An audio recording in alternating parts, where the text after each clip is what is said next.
So നമുക്കിന്ന് special guest ആയിട്ടുള്ളതും miss ഇനാരയാണ്. Hello.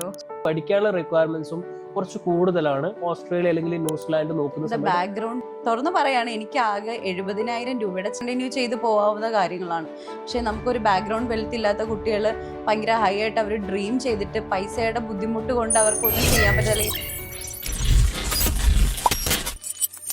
Inara നമ്മൾ മുന്നേ സംസാരിച്ചു. ഇനാര പറയും ഇനാരൊക്കെ ഓസ്ട്രേലിയയിലോട്ടേക്ക് ഒരു ചാഞ്ചാട്ടുണ്ട്, ഓസ്ട്രേലിയയിലോട്ടേക്ക് പോകാൻ താല്പര്യമുണ്ട്. എന്താണ് ഒരു നേഴ്സായിട്ട് UK എത്തി ഇനി ഓസ്ട്രേലിയയിലേക്ക് പോകാന്ന് വിചാരിക്കുന്നത് എന്തുകൊണ്ടാണ്?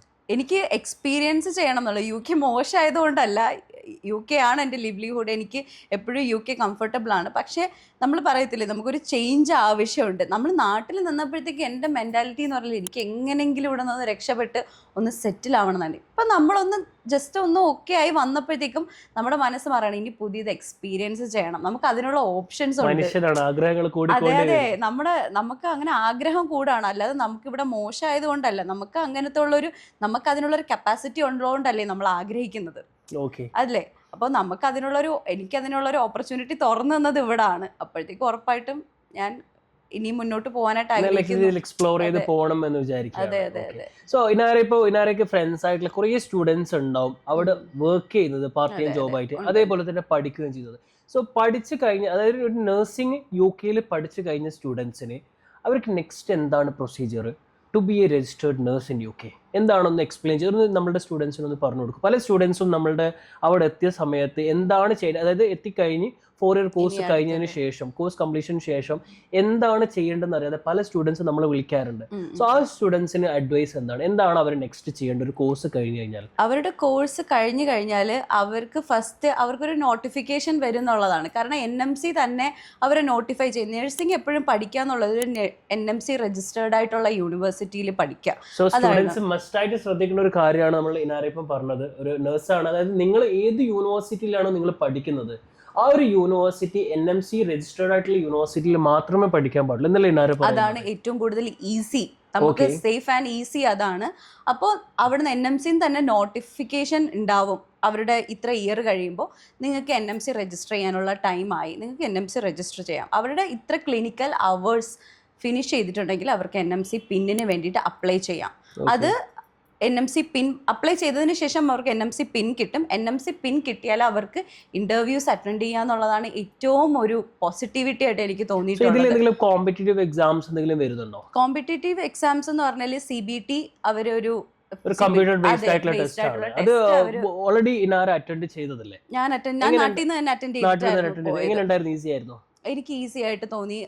കാരണം റിപ്പീറ്റഡ് ക്വസ്റ്റ്യൻസ് ആണ് വരുന്നത്. ഒരു 10 മാത്തമെറ്റിക്കൽ ക്വസ്റ്റ്യൻസ് വരും, വിച്ച് ഈസ് വെരി ഈസി. ഞാൻ വിചാരിച്ചു ഞാൻ മാത്സിന് ഭയങ്കര ബാക്ക് ആയതുകൊണ്ട് എനിക്ക് കിട്ടില്ല എന്ന് കരുതി. പക്ഷേ ഇറ്റ്സ് വെരി ഈസി.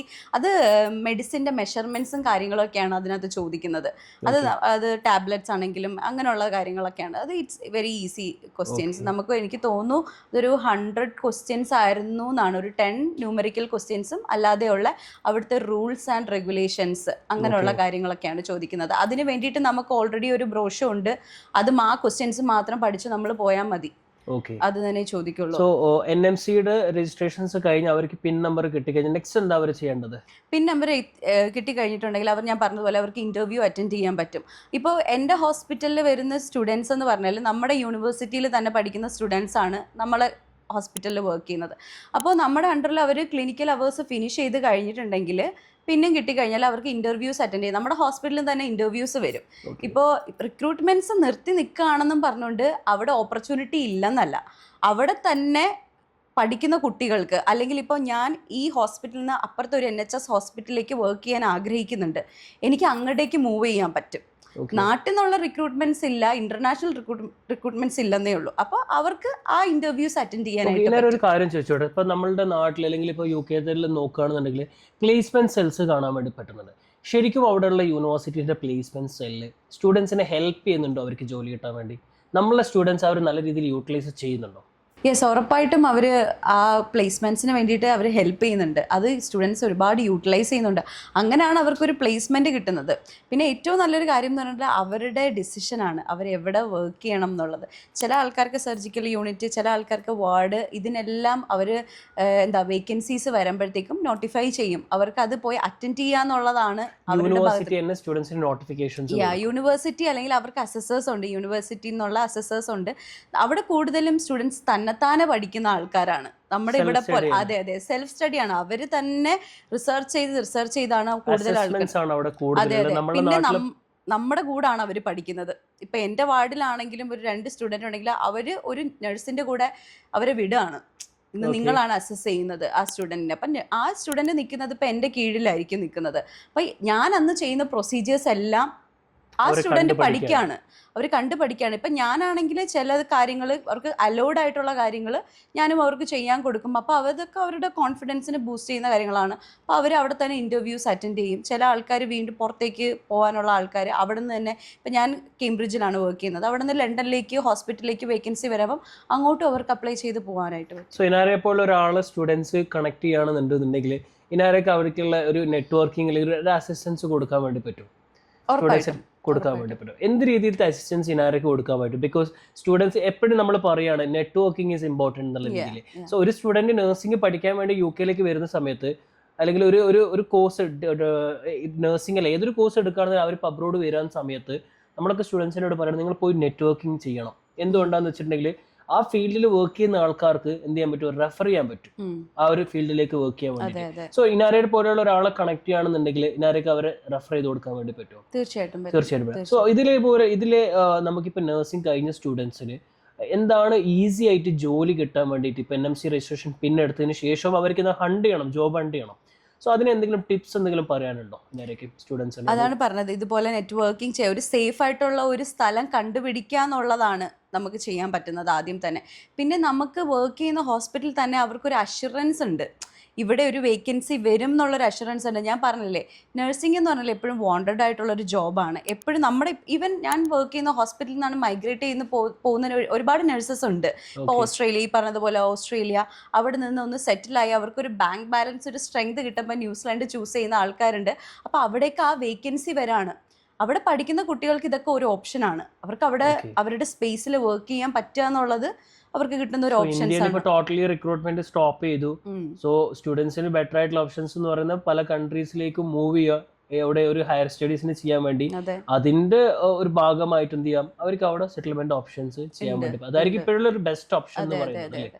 ഇപ്പം ഞാനിപ്പം നാട്ടിലേക്ക് വരുന്നതിന് മുമ്പേ തന്നെ അവിടെ ഒരു എല്ലാ റിക്രൂട്ട്മെന്റ് അവസാനിച്ചു എന്ന് പറഞ്ഞിരിക്കുന്ന സമയത്താണ് ഇപ്പം ഫൈനൽ ഇയർ ഫിനിഷ് ചെയ്ത ഒരുപാട് സ്റ്റുഡൻസ് ഞങ്ങളുടെ ഹോസ്പിറ്റലിൽ തന്നെ ഇന്റർവ്യൂസ് അറ്റൻഡ് ചെയ്തിട്ടുണ്ട്. അതെ, ഞങ്ങളുടെ യൂണിവേഴ്സിറ്റിയിൽ പഠിച്ച സ്റ്റുഡൻസ് അവർ നമ്മുടെ ഹോസ്പിറ്റലിൽ തന്നെ അറ്റൻഡ് ചെയ്തിട്ടുണ്ടായിരുന്നു, ഇന്റർവ്യൂസ് അറ്റൻഡ് ചെയ്തിട്ടുണ്ടായിരുന്നു. അതിനകത്ത് പല ആൾക്കാർക്ക് നമ്മുടെ ഹോസ്പിറ്റലിൽ തന്നെ പ്ലേസ്മെന്റും കിട്ടിയിട്ടുണ്ട്. അപ്പൊ അവർക്കൊരു അഷുറൻസ് ആണ്, അവർക്ക് ഇത് കഴിയുമ്പോഴത്തേക്ക് അവർക്ക് അവിടെ വർക്ക് ചെയ്യാന്നുള്ളത് ജോബ് അവിടെ ഉണ്ട്. പല യൂണിവേഴ്സിറ്റി സ്റ്റുഡൻസിനെ തന്നെ ഹെൽപ്പ് ചെയ്യുന്നുണ്ട് എങ്ങനെ NMC രജിസ്ട്രേഷൻസ് ചെയ്യണം എന്നുള്ള രീതിയിൽ. സോ അത് സ്റ്റുഡൻസിന് നല്ല രീതിയിൽ ഹെൽപ്ഫുൾ ആവുന്നുണ്ട്, അവരൊരു രജിസ്റ്റേർഡ് നഴ്സായിട്ട് വർക്ക് ചെയ്യാൻ. തീർച്ചയായിട്ടും. അതെ, ഇപ്പം സ്റ്റേർലിംഗ് എനിക്ക് മനസ്സിലായെന്ന് പറഞ്ഞാൽ നിങ്ങൾ അതിനെ ഹെൽപ്പ് ചെയ്യുന്നു. അങ്ങനെ ഹെൽപ്പ് ചെയ്യാൻ പറ്റുന്ന യൂണിവേഴ്സിറ്റിയെ ചൂസ് ചെയ്യാനായിട്ട് നിങ്ങൾ ഹെൽപ്പ് ചെയ്യുന്നു എന്നുള്ളതാണ്. എക്സാക്ട്ലി, നമുക്ക് ലിസ്റ്റ് ഓഫ് ദി യൂണിവേഴ്സിറ്റീസ് തന്നെ ഉണ്ട്. സ്റ്റെർലിംഗ് പ്രൊവൈഡ് ചെയ്യുന്ന ലിസ്റ്റ് ഓഫ് ദി യൂണിവേഴ്സിറ്റീസ് തന്നെ ഉണ്ട്, NMC രജിസ്ട്രേഷൻസ് പ്രൊവൈഡ് ചെയ്ത് കൊടുക്കുന്ന യൂണിവേഴ്സിറ്റീസ്. സോ അങ്ങനെയുള്ള യൂണിവേഴ്സിറ്റി സ്റ്റുഡൻസ് പോവുകയാണെന്നുണ്ടെങ്കിൽ അവർക്ക് എന്തെങ്കിലും കോഴ്സ് കംപ്ലീറ്റ് ചെയ്യുന്ന സമയത്ത് തന്നെ NMC രജിസ്ട്രേഷൻ ചെയ്യാൻ പിൻ നമ്പറും അവർക്ക് എടുക്കാൻ വേണ്ടി പറ്റും. ഡയറക്റ്റ് അവർക്ക് എന്ത് ചെയ്യാം, ജോബിലേക്ക് കയറാൻ വേണ്ടി പറ്റും. പിന്നെ ഇപ്പോൾ 2 വർഷമായിട്ട് ഇപ്പോൾ UK വർക്ക് ചെയ്യാണ്. 1.5 വർഷം നാട്ടിലും വർക്ക് ചെയ്ത്, ഇപ്പോൾ 2 വർഷം UK വർക്ക് ചെയ്യുന്നത്. ലൈഫിൽ എന്തൊക്കെ ചേഞ്ചസ് വന്നു? ലിവിങ് സ്റ്റാൻഡേർഡ് എങ്ങനെയുണ്ട്? ചേഞ്ചസേ ഉള്ളൂ. എന്തൊക്കെയാ ചേഞ്ചസ് വന്നത്? അങ്ങനെ അക്കവിട്ട് പറയുന്നില്ല, പക്ഷെ ഓവറോൾ ആയിട്ട് പറയുകയാണെങ്കിൽ കംപ്ലീറ്റ്ലി എൻ്റെ ലൈഫ് ചേഞ്ച് ആയി. ഞാൻ വരുന്നത് ഒരു ഒരു മിഡിൽ ക്ലാസ് ഫാമിലി എന്നുള്ള ഒരുപാട് സ്ട്രഗിൾ ചെയ്ത്. എൻ്റെ വീട്ടിൽ എൻ്റെ പാരൻസ് ഉണ്ട്, എനിക്ക് യങ്ങർ ആൾക്കാരാണുള്ളത്, അനിയനുണ്ട്, അനിയത്തിയുണ്ട്. അതെ അതെ അതെ. അപ്പോൾ ഒരു എൽഡസ്റ്റ് ഡോട്ടർ എന്ന് പറയുമ്പോഴത്തേക്ക് അറിയായിരിക്കുമല്ലോ, ഒരു അതെ അതെ, ഒരുപാട് റെസ്പോൺസിബിലിറ്റീസിലാണ് ഞാൻ വളർന്നതും ഇപ്പം സ്റ്റില്ലുള്ളതും. ഒരുപാട് അതെല്ലാം നേരത്തെ ടെൻഷനാണ്, എന്തൊക്കെ ചെയ്യും, എങ്ങനെ മാനേജ് ചെയ്യും ഫാമിലി. പക്ഷേ പിന്നീട് എന്ന് പറഞ്ഞാൽ ഇപ്പോൾ ഒരു ധൈര്യമാണ്, നമുക്ക് ഒരു ഒരു ഇൻകം എന്ന് പറയുന്നത് അതൊരു ഭയങ്കര സമാധാനമാണ്. ഞാൻ എൻ്റെ അനിയനെ പഠിപ്പിക്കുന്നുണ്ട്. ഇപ്പോൾ അവനിപ്പോൾ ഹോട്ടൽ മാനേജ്മെൻറ്റ് ചെയ്തുകൊണ്ടിരിക്കുകയാണ്. അപ്പോൾ അനിയനെ പഠിപ്പിക്കുന്നത് ഞാനാണ്. എൻ്റെ അനിയത്തിയെ ഒരു 70% അവളെ പഠിപ്പിച്ചത് ഞാനാണ്. അത് കഴിഞ്ഞ് ഇപ്പോൾ അവള് സ്പീച്ച് തെറാപ്പിസ്റ്റ് ആയിട്ട് ട്രിവാൻഡ്രത്ത് വർക്ക് ചെയ്യാണ്. അവളെ കൊണ്ടുപോകണം, ഉടനെ തന്നെ കൊണ്ടുപോകണം എന്ന് വിചാരിക്കുന്നു. അപ്പോൾ അത് കഴിഞ്ഞിട്ട് ഇപ്പോൾ എൻ്റെ പാരൻസിൻ്റെ ആവശ്യങ്ങളാണെങ്കിലും എല്ലാം നമുക്ക് നടത്തി കൊടുക്കാം. പിന്നീട് ഒരു ചിന്തയില്ലാതെ നമുക്ക് അവരുടെ ആഗ്രഹങ്ങൾ നടത്തി കൊടുക്കാൻ പറ്റാന്നുള്ളതാണ് ഒരു മക്കളെന്നുള്ള രീതിയിൽ നമ്മുടെ ഒരു സന്തോഷം. അതല്ലേ, അതൊക്കെ അടിപൊളിയായിട്ട് നടക്കുന്നു. അത് തന്നെയാണ് എൻ്റെ ലൈഫിൽ നടന്ന ഏറ്റവും വലിയ ചേഞ്ച് എന്ന് പറയുന്നത്. ഷോപ്പിങ്ങിന് പോയി കഴിഞ്ഞാൽ ടാഗിൽ പൈസ നോക്കാതെ സത്യം ഇതെൻ്റെ ഏറ്റവും വലിയൊരു ആഗ്രഹമായിരുന്നു. അത് ഈ ലീവിന് ഞാൻ നാട്ടിൽ വന്നപ്പോഴത്തേക്കും നമ്മൾ ഷോപ്പിംഗ് എല്ലാം കഴിഞ്ഞ് ബില്ല് പേ ചെയ്യാൻ നേരത്താണ് നമ്മൾ ആ ടാഗ് നമ്മൾ ബില്ല് പറയുമ്പോഴാണ് ഇത്ര രൂപയായി, ഇത്ര രൂപയായി, ഇത് പേ ചെയ്യാം. അതുവരെ നമ്മൾ ടാഗ് നോക്കുന്നില്ല. ഈവൻ എൻ്റെ ഫ്രണ്ടായിട്ട് ഇപ്പം എൻ്റെ കൂടെ വന്ന എൻ്റെ ഫ്രണ്ടായിട്ടാണെങ്കിൽ ഞങ്ങൾ ഷോപ്പിങ്ങിനൊക്കെ പോകുമ്പോഴത്തേക്കും ഞങ്ങളിത് ഷോപ്പിൽ നിന്ന് ഡിസ്കസ് ചെയ്തിട്ടുള്ള കാര്യങ്ങളാണ്. ഇത്ര ലൈഫ് മാറിയല്ലേ, ഇതൊന്നും നല്ല രീതിക്ക് ലിവിംഗ് സ്റ്റൈലിലോട്ട് മാറി. തീർച്ചയായിട്ടും ചോദിക്കാൻ പാടില്ല എന്നാലും ചോദിക്കുകയാണ്, നേരെ കയ്യിൽ ഇപ്പൊ എത്ര സേവിങ്സ് ഉണ്ട്? എനിക്കത് പറയാനായിട്ട് താല്പര്യമില്ല. പക്ഷേ ഞാൻ ഓവറോൾ ആയിട്ട് ഞാൻ പറയുകയാണെങ്കിൽ, നിങ്ങൾ ഒരു നഴ്സായി കഴിഞ്ഞിട്ടുണ്ടെങ്കിൽ നിങ്ങൾക്ക് എങ്ങനെ പോയാലും ഒരു 50 to 70K നിങ്ങൾക്ക് വലിയ ബാധ്യതകളൊന്നും നാട്ടിലില്ലാത്ത ആൾക്കാരാണെങ്കിൽ നിങ്ങൾക്ക് സേവ് ചെയ്യാനായിട്ട് പറ്റും. ഈസി ആയിട്ട് സേവ് ചെയ്യാനായിട്ട് 50K മിനിമം. അതെ, മിനിമം. അത് 1 lakh വരെ സേവ് ചെയ്യുന്ന എൻ്റെ ഫ്രണ്ട്സ് ഉണ്ട്, 1 lakh വരെ സേവ് ചെയ്യുന്ന ആൾക്കാരുണ്ട്. ഞാൻ എങ്ങനെ പോയാലും ഒരു 50,000 മാറ്റാനായിട്ട് ഞാൻ ശ്രമിക്കാറുണ്ട്. പക്ഷേ എൻ്റെ ഫ്രണ്ട്സൊക്കെ 1 lakh വരെ, അവർ ഒരു വർഷം കഴിഞ്ഞപ്പോഴത്തേക്കും 20 lakhs സേവ് ചെയ്ത് അടിപൊളിയായിട്ട് കല്യാണം നടത്തിയ ടീംസ് വരെ ഉണ്ട്. ഒരു നഴ്സിന് ഒരു 20 lakhs വരെ ഇൻ എ ഇയർ സേവ് ചെയ്ത് വെക്കാൻ വേണ്ടി പറ്റും. സോ അത് നമ്മൾ കമ്പയർ ടു നമ്മുടെ നാട്ടിലൊരു ഗവൺമെന്റ് ജോലി വരെ നോക്കുകയാണെന്നുണ്ടെങ്കിൽ അത്ര വരെ അവർക്ക് പറ്റത്തില്ല. സോ ടാക്സ് കാര്യങ്ങൾ എല്ലാ ഡിഡക്ഷൻസും കഴിഞ്ഞിട്ട് എങ്ങനെയുണ്ട് ലിവിംഗ് സ്റ്റൈൽ? എങ്ങനെയുണ്ട് യുകെയിലും അതേപോലെ തന്നെ ഡൽഹിയിൽ ഉണ്ടായിരുന്ന സമയത്തുള്ള ലിവിംഗ് സ്റ്റൈലും തമ്മിൽ? ഡൽഹിയിലൊക്കെ ഞാൻ ഒരുപാട് സ്ട്രഗിൾ ചെയ്തിട്ടുണ്ടായിരുന്നു. കാരണം നമ്മളെ ഒരു 25,000 രൂപ സാലറി വെച്ചിട്ട് നമ്മുടെ റെന്റ് അടയ്ക്കണം, നമ്മുടെ എക്സ്ട്രാ എക്സ്പെൻസിനുള്ള പൈസ കണ്ടുപിടിക്കണം, അത് കഴിഞ്ഞിട്ട് നമ്മുടെ ബാക്കിയുള്ള ഒരുപാട് ചിലവുണ്ട്. നമ്മൾ എന്തൊക്കെ ഒറ്റയ്ക്ക് താമസിക്കുമ്പോൾ നമുക്ക് എന്തൊക്കെ ചിലവുകൾ വരും, പ്രത്യേകിച്ച് വേറൊരു സ്റ്റേറ്റിൽ താമസിക്കുമ്പോൾ എന്തൊക്കെ കാര്യങ്ങളുണ്ടാവും. പക്ഷേ ഇവിടെ ആണെങ്കിലും ആ എക്സ്പെൻസസ് ഒക്കെ ഉണ്ട്, പക്ഷെ അതിനനുസരിച്ചുള്ള ഇൻകം ഉണ്ട്. പിന്നെ ഏറ്റവും ഒരു നല്ലൊരു കാര്യമായിട്ട് തോന്നിയിട്ടുള്ളത്, നമുക്ക് ഈ സാലറി കൂടാതെ നമുക്ക് എക്സ്ട്രാ പൈസ വേണമെങ്കിൽ നമുക്ക് വർക്ക് ചെയ്യാം, എക്സ്ട്രാ അവേഴ്സ് നമുക്ക് എടുത്ത് ഓവർ ടൈം എടുത്തിട്ട് വർക്ക് ചെയ്യാൻ പറ്റും. ഇപ്പോൾ വീക്കെൻഡിലൊക്കെ വർക്ക് ചെയ്യുകയാണെങ്കിൽ, വീക്കെൻഡിൽ അങ്ങനെ ഒരുപാട് ആൾക്കാർ, അവിടുത്തെ ആൾക്കാർ അങ്ങനെ വർക്ക് ചെയ്യുന്ന, അവർ വീക്കെൻഡ് എൻജോയ് ചെയ്യാനായിട്ട്. അതെ. അപ്പോൾ ഞാൻ അവിടെ വർക്ക് ചെയ്യുന്നത് ഒരു 37.5 hours ആണ് പെർ വീക്ക് എനിക്ക് വർക്കിംഗ് വരുന്നത്. ഒരു വീക്ക്ലി എത്ര ഡേയ്സ് വരുന്നുണ്ട് വർക്ക് ചെയ്യുന്നത്? 3 to 4 days. Only 3 to 4 days. അതെ, 12 hours ഷിഫ്റ്റ് ആണ് വരുന്നത്. നാട്ടിൽ വർക്ക് ചെയ്യുന്ന സമയത്ത് എത്ര ഡേയ്സ് വർക്ക് ചെയ്യുന്നുണ്ട് വീക്ക്? അതാണ് ഞാൻ പറഞ്ഞില്ലേ, ഞാൻ നേരത്തെ ഡൽഹിയിൽ വർക്ക് ചെയ്തിട്ടുണ്ടായിരുന്നു. അപ്പോൾ ഞാൻ അവിടുന്ന് റിസൈൻ ചെയ്തിറങ്ങുമ്പോൾ എനിക്ക് പിന്നെയും ഓഫ് പെൻഡിങ് ആയിരുന്നു, എനിക്ക് കിട്ടിയിരുന്നില്ല. ഞാൻ ഒരു മാസമൊക്കെ ജസ്റ്റ് 1 അല്ലെങ്കിൽ 2 ഓഫ് മാത്രം എടുത്ത് വർക്ക് ചെയ്തിട്ടുണ്ട്, നൈറ്റ് ഓഫ് മാത്രം. ഞാൻ കേരളത്തിൽ വർക്ക് ചെയ്തിട്ടില്ല, കേരളത്തിൽ ഇതെങ്ങനെയാണെന്ന് എനിക്കറിയില്ല. പക്ഷെ ഞാൻ അവിടെ വർക്ക് ചെയ്തിരുന്നപ്പോൾ, ഡൽഹിയിൽ വർക്ക് ചെയ്തിരുന്നപ്പോൾ ഇതായിരുന്നു അവസ്ഥ. പക്ഷെ ഇവിടെ ഞാൻ പല ആൾക്കാരുടെ അടുത്തും പല സ്ഥലത്തും പറഞ്ഞിട്ടുള്ള കാര്യമാണ്, നമുക്ക് ഒരു പേഴ്സണൽ ലൈഫ് ഉണ്ട്, ഒരു വർക്ക് ലൈഫ് ഉണ്ട് എന്നുള്ളൊരു ഡിഫറൻസ് തന്നെ ഞാൻ അവിടെ പോയിട്ട് മനസ്സിലാക്കി. അതെ, എനിക്കത് അറിയില്ലായിരുന്നു. കാരണം ഞാൻ എൻ്റെ വർക്കിനനുസരിച്ചായിരുന്നു എൻ്റെ പേഴ്സണൽ ലൈഫ് പൊക്കോണ്ടിരുന്നത്, എൻ്റെ ഡ്യൂട്ടി അനുസരിച്ചായിരുന്നു എൻ്റെ ലൈഫ് പൊക്കോണ്ടിരുന്നത്. പക്ഷേ ഇവിടെ എന്ന് പറഞ്ഞാൽ നമുക്ക് ചൂസ് ചെയ്യാം, നമുക്ക് ഇന്നൊരു ദിവസം എനിക്ക് വർക്ക് ചെയ്യാൻ പറ്റില്ല, അടുത്ത മാസം എനിക്ക് 2 ദിവസം വർക്ക് ചെയ്യാൻ പറ്റില്ല, നമുക്ക് ഈ മാസമേ നമുക്ക് പ്ലാൻ ചെയ്ത് അപ്ലൈ ചെയ്യാം, ഡേ ഓഫിന് വേണ്ടി അപ്ലൈ ചെയ്യാം, അതവർ തരും.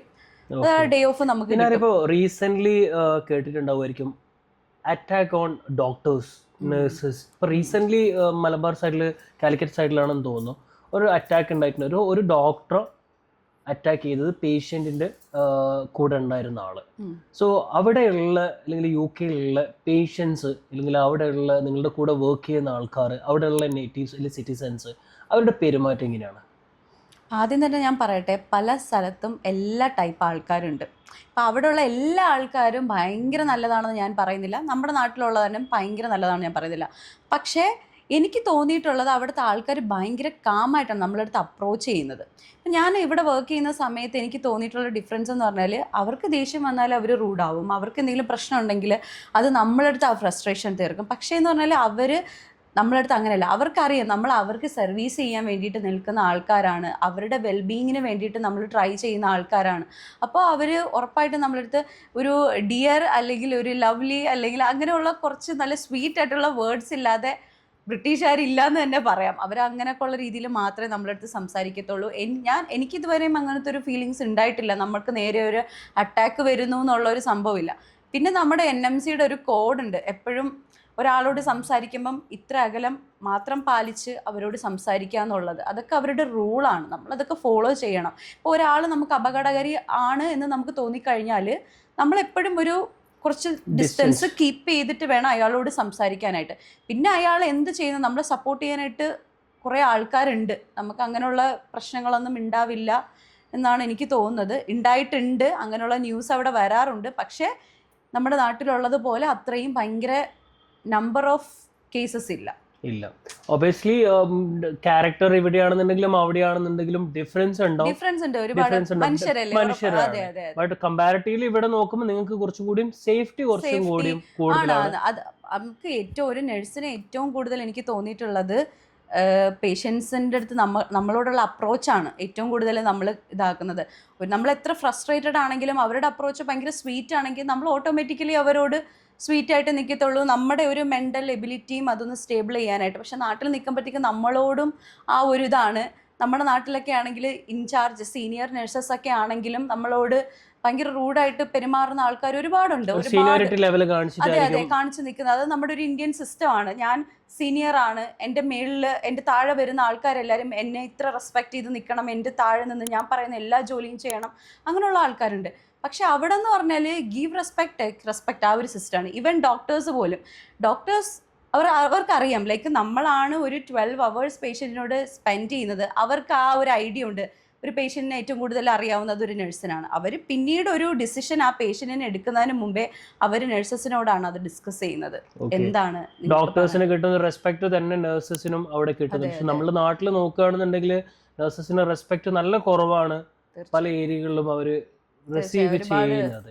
സോ ഇനാരക്ക് നാട്ടില് ഇനാരുടെ കൂടെ ഒപ്പരം പഠിച്ച നഴ്സസ് ആരെങ്കിലും ഇപ്പോഴും നാട്ടിൽ തന്നെ വർക്ക് ചെയ്യുന്നത് അങ്ങനെയുണ്ട്? അവരുടെ ലൈഫ് കമ്പയർ ചെയ്യുമ്പോൾ ഇനാരുടെ ലൈഫ് കമ്പയർ ചെയ്യുമ്പോൾ, അല്ലെങ്കിൽ ഒരു രജിസ്റ്റേർഡ് നഴ്സായിട്ട് UK വർക്ക് ചെയ്യുന്ന ഒരാളും ഒരാൾ ഇന്ത്യയിൽ വർക്ക് ചെയ്യുന്ന ഒരാളെ കമ്പയർ ചെയ്യുകയാണെന്നുണ്ടെങ്കിൽ എങ്ങനെ കമ്പയർ ചെയ്യാൻ വേണ്ടി പറ്റും? ഇപ്പോൾ അവരുടെ ലിവിങ് സ്റ്റാൻഡേർഡ് നോക്കുക, അവരുടെ സാലറി നോക്കുകയാണെന്നുണ്ടെങ്കിൽ, വർക്ക് കൾച്ചർ നോക്കുകയാണെന്നുണ്ടെങ്കിൽ. ഞാൻ ചിലരോടൊക്കെ പറയുന്ന കാര്യങ്ങൾ, കൂടുതലും കല്യാണം കഴിച്ച ആൾക്കാരാണ് നാട്ടിൽ സെറ്റിൽ ആയിട്ടുള്ളത്. പിന്നെ ബാക്കിയുള്ള ആൾക്കാരെല്ലാവരും ഈ അറബ് കൺട്രീസിലോട്ട് കല്യാണം കഴിഞ്ഞ GCC കൺട്രിയിലോട്ട് മൈഗ്രേറ്റ് ചെയ്ത ഒരുപാട് പേരുണ്ട്. അപ്പം നാട്ടിൽ നിൽക്കുന്ന നിങ്ങൾക്ക് ഫാമിലി ഇമ്പോർട്ടൻ്റ് ആണോ? നിങ്ങൾക്ക് നിങ്ങളുടെ വർക്കിനെക്കാട്ടിലും നിങ്ങളുടെ ജോബിനെക്കാട്ടിലും നിങ്ങൾ പ്രയോറിറ്റി കൊടുക്കുന്നത് ഫാമിലിക്കാണ്, മക്കൾക്കാണെങ്കിലോ ഉറപ്പായിട്ട് അവർ നാട്ടിൽ നിൽക്കണം.